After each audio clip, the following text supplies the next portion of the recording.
بالله من الشيطان الرجيم. بسم الله الرحمن الرحيم.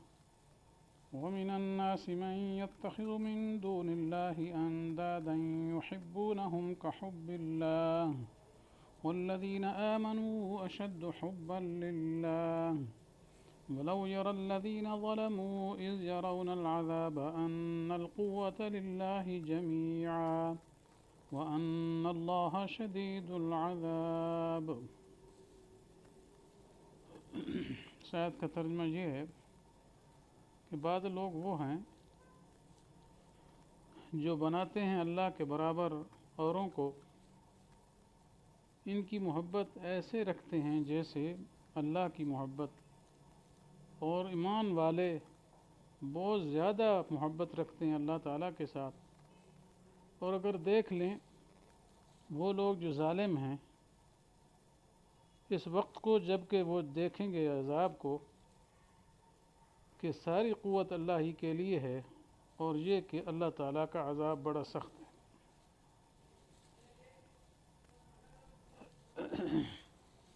وَمِنَ النَّاسِ مَن يَتَّخِذُ مِن دُونِ اللَّهِ، یہ پیچھے سے دعویٰ توحید ہوا تھا، اس کے بعد دلائل عقلیہ ایک آیت کے اندر گویا 7 دلیلیں پیش کی گئی تھیں.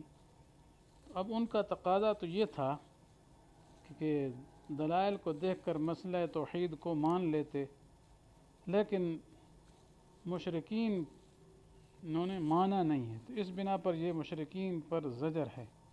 جی تو زجر اس لیے کی گئی کہ دلائل کے ہوتے ہوئے اتنے واضح اور روشن دلائل ہیں، پھر بھی وہ شرک کرتے ہیں، اور فرمایا اپنے معبودوں کے ساتھ ایسی محبت کرتے ہیں جیسی اللہ تعالیٰ کے ساتھ محبت ہوتی ہے. تو یعنی گویا اپنے معبود جو بت بنا رکھے ہیں ان کے ساتھ وہی معاملہ کرتے ہیں جو اللہ تعالیٰ کے ساتھ کرنا چاہیے تھا. تو یہ ان کے کیا ہے، ان کے اوپر زجر کی جا رہی. وَمِنَ النَّاسِ مَن يَتَّخِذُ مِن دُونِ اللَّهِ أَندَادًا، یہ جو بعض لوگ ایسے ہیں جو اللہ کے علاوہ اور شریک بنا رکھے ہیں. انداد ند کی جمع ہے. ند کہتے ہیں کس کو؟ مثل کو، مشابہ کو. جی تو مراد یہاں اللہ کے شریک بنا رکھے ہیں. تو یحبونہم کحب اللہ، جی وہ ایسے ان سے محبت کرتے ہیں جیسے اللہ تعالیٰ سے محبت کرنا چاہیے تھا. تو اللہ تعالیٰ چونکہ مالک ہیں، خالق ہیں، محسن ہیں، منعم ہیں، تو ان کی محبت کا تقاضا تو یہ ہے کہ عبادت انہی کی جائے، ان کے سامنے جھکا جائے، ان سے مانگا جائے، نظر نیاز منت منوتی صرف ان کے نام کی دی جائے. لیکن مشرکین یہ سارے معاملات بجائے اللہ تعالیٰ کے اپنے انداز کے ساتھ کر رہے ہیں. ٹھیک ہے، تو گویا انہوں نے اپنے شریکوں کو خدا جیسا بنا رکھا ہے. جی اور انہی کی عبادت کو خدا کے قرب کا ذریعہ سمجھتے ہیں. جیسے قرآن پاک نے ان کے عقیدوں کو بنا فرمایا ما نعبدہم الا لیقربونا الی اللہ زلفیٰ، یہ کہ ہم ان کی عبادت اسی لیے کرتے ہیں تاکہ وہ ہمیں اللہ تعالیٰ کے قریب کر دیں گے. تو یہ سمجھتے ہیں، اور پھر انہی سے امید رکھتے ہیں کہ وہ ہمیں نفع دیں گے.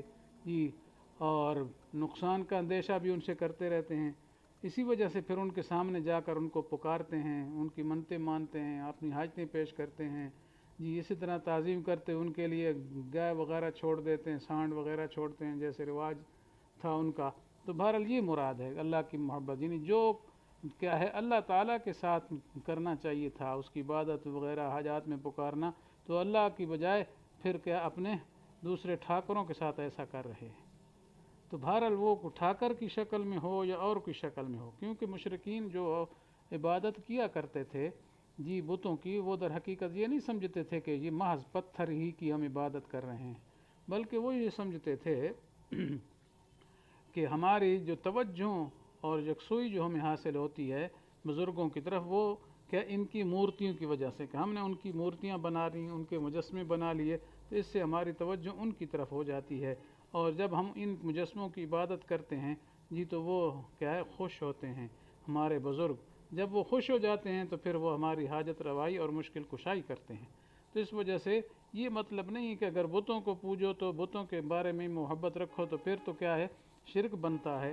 لیکن اگر کوئی شخص بت نہیں رکھتا ہے بت شت نہیں بنائے، مورتیاں مجسمے نہیں بنائے جی، لیکن اللہ کے علاوہ اللہ کی مخلوق میں سے کسی کے ساتھ یہ معاملہ محبت اور عقیدت کا کرے اور عبادت تعظیم کا وہی برتاؤ کرے جو اللہ کے ساتھ کرنا چاہیے جی۔ مثلا عقیدہ یہ رکھے کہ وہ تمام حالات سے واقف ہے، یہ عالم الغیب ہے اور وہ مالک ہے، مختار ہے، ہماری تمام حاجت روائی کرتا ہے، مشکل کشائی کرتا ہے، تو پھر اسی کی خوش کرنے کے لیے اس کے نام کے بکرے چھترے دیتے ہیں، نظریں نیازیں دیتے ہیں اور اسی سے نفع نقصان کی امید رکھتے ہیں، اسی کو نافع و ضار سمجھتے ہیں، تو اس نے بھی پھر وہی معاملہ کیا ہے۔ ضروری نہیں کہ اوثان اور اصنام ہوں، بت ہوں، تو پھر تو شرک بنے گا، اور اگر یہ نہ ہوں اور کوئی مخلوق ہو تو پھر شرک نہیں بنے گا، کیونکہ مشرکین مختلف قسم کے آئے ہیں دنیا میں جی، سب کے لیے ایک ہی حکم ہے، اللہ کے غیر کے ساتھ اگر ایسا برتاؤ کرے گا تو وہ شرک کرنے والا ہی شمار ہوگا۔ تو بہرحال یہ مشرکین کے لیے زجر بیان فرمائی۔ آگے فرمایا والذین آمنوا اشد حبا للہ، لیکن جو ایمان والے ہیں جی، فرمایا وہ اللہ کے ساتھ بہت محبت رکھنے والے ہیں جی۔ تو مطلب یہ اللہ تعالیٰ کا حق غیر میں تقسیم نہیں کرتے، اللہ کے علاوہ کسی کی عبادت نہیں کرتے، اللہ کا کوئی شریک نہیں سمجھتے، اللہ جیسا کسی کو نہیں سمجھتے جی۔ تو محبت جو ہوتی ہے وہ ہر ایک کی اس کی شان کے مطابق ہوتی ہے۔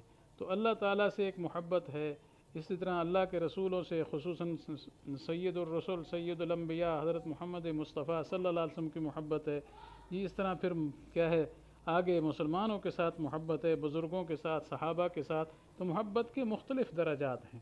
اس وجہ سے محبت یہ معنی نہیں کہ اللہ سے محبت ہو اور کسی سے بالکل ہو ہی نہیں، بلکہ محبت ہر ایک کی اس کی شان کے موافق ہوتی ہے۔ جیسے دنیا میں انسان کے ساتھ انسانوں کی محبت ہوتی ہے جی، اپنے ماں باپ سے محبت ہوتی ہے، اپنے شیخ اور پیر سے استاد سے محبت ہوتی ہے، اپنے رشتہ داروں سے محبت ہوتی ہے، گھر والوں بچوں سے محبت ہوتی ہے، تو یہ محبت کے الگ الگ درجات ہیں۔ تو اسی طریقے سے ادھر بھی الگ الگ درجات ہیں جی۔ تو اس وجہ سے جو محبت اللہ تعالیٰ کے ساتھ ہے وہ دوسروں کے ساتھ نہیں ہونی چاہیے۔ تو خدا کی محبت، رسول مصطفیٰ صلی اللہ علیہ وسلم کی محبت، یہ الگ الگ ہے ساری۔ خدا کی محبت یہ ہے کہ اسی کی عبادت کی جائے، اسی کو پکارا جائے، اسی سے مانگا جائے، اسی کی منت منوتی نظر و نیاز دی جائے، اور عبادت میں اس کے ساتھ کسی کو شریک نہ کیا جائے۔ تو یہ اللہ کی محبت کے تقاضے ہیں۔ اور آپ صلی اللہ علیہ وسلم کی محبت کا مطلب یہ کہ آپ کو خدا کا سچا اور آخری رسول مانیں، کیونکہ آپ کی محبت بھی تو جزو ایمان ہے، ٹھیک ہے۔ تو آپ کو ساری مخلوق سے زیادہ کیا ہے، محبوب سمجھنا ضروری ہے۔ جیسے حدیث پاک میں آتا ہے لا یؤمن احدکم حتی اکون احب الیہ من والدہ وولدہ والناس اجمعین، فرمایا اس وقت تک کیا انسان کا مومن نہیں ہو سکتا جب تک میں اس کو اس کے ساروں سے جن کا تذکرہ کیا، ماں باپ سے، اولاد سے جی، سب لوگوں سے جی زیادہ پیارا نہ ہوں۔ تو یہ محبت عقلی مراد ہے، باقی جو طبعی ہے وہ تو انسان کے اختیار میں نہیں ہے۔ تو محبوب سمجھے یعنی مراد یہ کہ آپ صلی اللہ علیہ وسلم کی بات کے مقابلے میں دوسرے کی بات کو قبول نہ کرے، یہ مراد ہے۔ تو دل و جان سے آپ صلی اللہ علیہ وسلم کے ہر حکم کی تعمیل کرے، اس طرح آپ صلی اللہ علیہ وسلم کو پر صلاۃ و سلام بھیجے اور اپنی سعادت اسی میں سمجھے، نجات اسی میں سمجھے، تو یہ رسول اللہ صلی اللہ علیہ وسلم کی محبت ہے۔ اور پھر جو بزرگ ہیں یہ بزرگان دین، مشائخ، علماء حق جی، ان کی محبت یہ کہ ان کو اپنا پیشوا سمجھے، ان کے نقش قدم پر چلے۔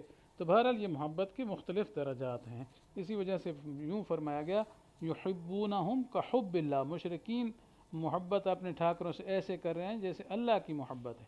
تو غیر اللہ کی محبت اور انداز کی ہے، جیسے ابھی میں نے ذکر کر دیا جی۔ تو محبت میں فرق ہے، تو یہ فرق ہے تھوڑا سا، تو یہ بیان فرمایا جا رہا ہے۔ اور آگے فرمایا وَلَوْ يَرَى الَّذِينَ ظَلَمُوا إِذْ يَرَوْنَ الْعَذَابَ، اگر جی دیکھ لیں ظالم لوگ جب دیکھیں عذاب کو جی۔ تو مراد یہ ہے کہ اگر دنیا میں کوئی عذاب آئے تو ظالم لوگ، یہ مشرک لوگ دیکھیں عذاب کو جی، تو ان کو مراد غور و فکر کریں تو پھر پتہ چل جائے گا کہ ان القوۃ للہ جمیعا، کہ ساری قوت اللہ تعالیٰ کے لیے ہے، یعنی غور و فکر کریں، دیکھیں عذاب کو تو پھر مان جائیں گے جی کہ ساری کی ساری قوت کس کے لیے؟ اللہ تعالیٰ کے لیے ہے۔ جب ساری قوت اللہ تعالیٰ کے لیے ہے جی تو پھر اس کے ساتھ شریک بھی کسی کی نہ کرو۔ جن کو انہوں نے شریک بنا رکھا ہے ان کے پاس قوتیں نہیں ہیں، وہ جو اللہ کے پاس ہیں۔ تو اور یہ بھی سمجھ لیں گے وَأَنَّ اللَّهَ شَدِيدُ الْعَذَابِ، جی کہ اللہ تعالیٰ سخت عذاب دینے والا ہے۔ تو یعنی مطلب یہ اگر ہم نے اس عذاب کو دیکھ کر عبرت نہ پکڑی، جیسے دنیا میں مصائب آتے ہیں، بیماریاں آتی ہیں، تکلیفیں آتی ہیں، وبائیں آتی ہیں، جیسے آج کل وبا آ رہی کورونا کی، جی تو لوگ ڈرے ہوئے ہیں جی، تو کوئی ایسا نہیں ہے جو اس مصیبت کو دور کر سکے سوائے اللہ تعالیٰ کے۔ اللہ تعالیٰ جب چاہیں گے تو اسباب بھی بنا دیں گے، سب کچھ دور ہو جائے گا جی، تو سب کچھ سیٹ ہو جائے گا۔ تو اس وجہ سے فرمایا اگر وہ لوگ اس چیز میں غور و فکر کریں تو پھر اللہ تعالیٰ کی توحید کے قائل ہو جائیں اور یہ سمجھیں کہ ان القوت للہ جمیعا، ساری قوت اور سارے اختیارات اسی کے پاس ہیں، اللہ کے علاوہ اور کسی کے پاس سارے اختیارات نہیں ہیں جی۔ اور آخرت میں پھر اللہ تعالیٰ کی گرفت بھی بڑی سخت ہوگی۔ تو یہ اللہ تعالیٰ دنیا میں ایک نمونہ دکھا رہے ہیں عذاب کا، تو یہ اگر غور و فکر کریں تو ان کو مسئلہ سمجھ آ جائے، لیکن دنیا غور و فکر ہی نہیں کرتی۔ دعا ہے کہ اللہ تعالیٰ ہمیں صحیح عمل کرنے کی توفیق نصیب فرمائے۔ وآخر دعوانا ان الحمد للہ رب العالمین۔